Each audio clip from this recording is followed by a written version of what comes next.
Kingdom's Wealth and Wisdom, brought to you by Petra Worldwide. Here is Nathan Weaver. Greetings and welcome to Kingdom's Wealth and Wisdom. I'm Nathan Weaver, founder and executive director of Petra Worldwide. When couples walk down the aisle and they merge their estates, they often believe they are stepping into a realm of unified financial advantage. Society preaches that marriage brings a tax bonus, a structural break to your liability.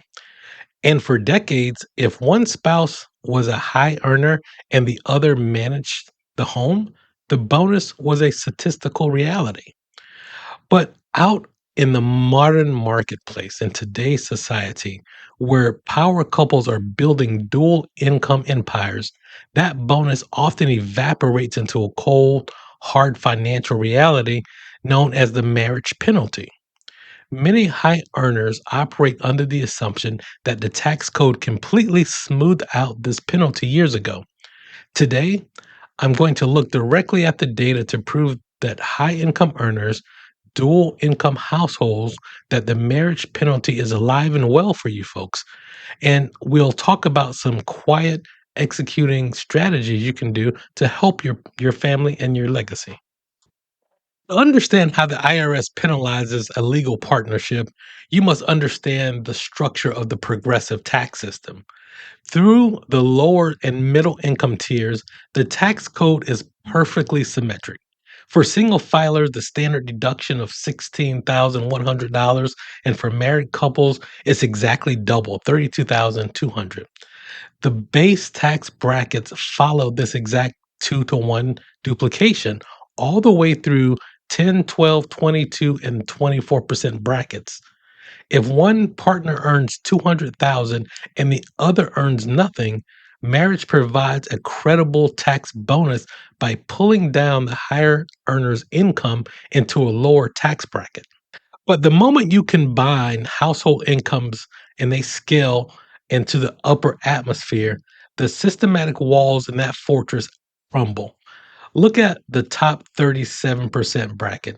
A single filer doesn't hit that top rate until their individual annual income crosses $640,000.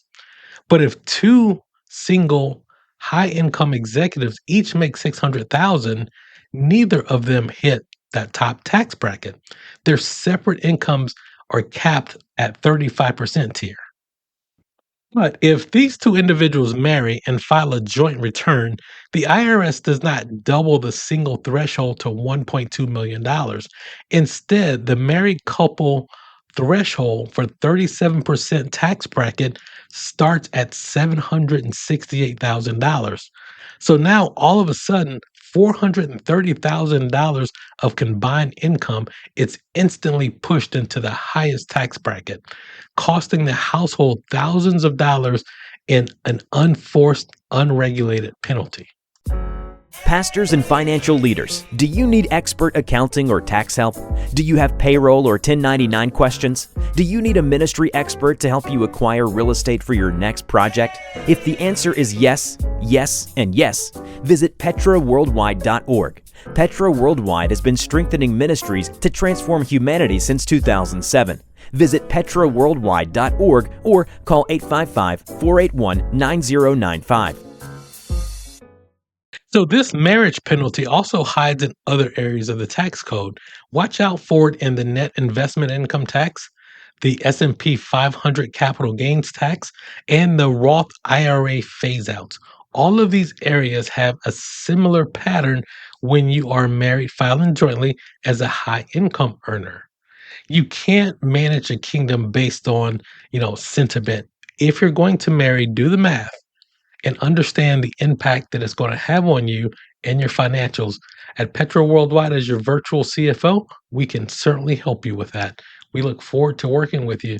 Go to our website, join us on KingLife, become part of the KingLife community. We'll look forward to seeing you soon.